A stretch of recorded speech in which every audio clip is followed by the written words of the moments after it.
Bonjour à tous. On commence ce tour de la presse sportive 100% Ligue des Champions par le nul du Paris Saint-Germain hier soir contre le Napoli, 2 buts partout.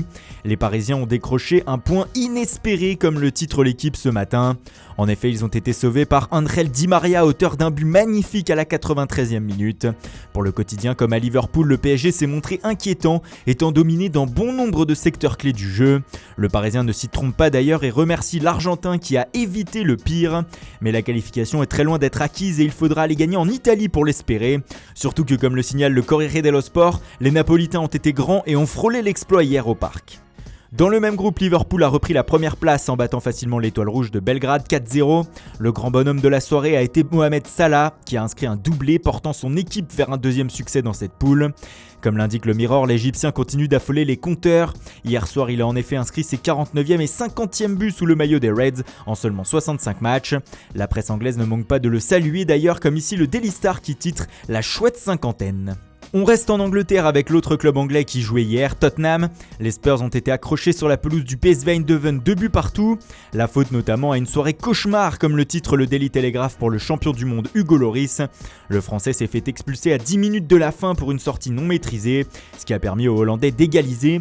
Off Hugo titre notamment le Daily Express qui, comme la moitié des journaux britanniques, fait sa une sur l'ancien lyonnais. Le Sun lui préfère retenir la phrase de Mauricio Pochettino à la fin du match. L'entraîneur argentin a indiqué qu'avec ce résultat, les Spurs n'avaient pas leur place dans cette compétition. Dans l'autre match du groupe, le FC Barcelone a battu facilement l'Inter Milan 2-0 au Camp Nou. Pour le Corriere dello Sport, les Milanais peuvent dire merci au PSV qui, avec ce nul arraché, empêche Tottenham de leur mettre une grosse pression. La Gazzetta dello Sport positive et indique que cette défaite ne fait pas de mal à l'Inter, tout en n'oubliant pas de saluer la prestation du Napoli, qui a été géniale pour le quotidien. Du côté catalan, on fait dans la sobriété. Bravo Barça, titre Mundo Deportivo, qui tient tout de même à saluer la prestation des Blaugrana sans Lionel Messi. On poursuit en Espagne avec la débâcle de l'Atlético Madrid hier soir sur la pelouse du Borussia Dortmund 4-0. Pour Marca, ce n'est pas comme ça que tu vas au Wanda, le stade des Colchoneros, hôte de la finale de la Ligue des Champions. Le quotidien indique qu'il s'agit de la pire défaite sous l'ère Simeone pour l'Atlético. En Allemagne, c'est tout le contraire. On est impressionné par la force de frappe des hommes de Lucien Favre. Le BVB secoue l'Europe pour Bild, alors que pour Kicker, les marsupiaux marchent sur l'eau actuellement, eux qui sont aussi en tête de la Bundesliga. Dans l'autre match du groupe, Monaco n'a pu faire mieux qu'un match nul sur la pelouse de Bruges, un but partout. Le point de l'espoir pour Monaco matin, qui croit encore à une possible qualification pour les huitièmes de finale.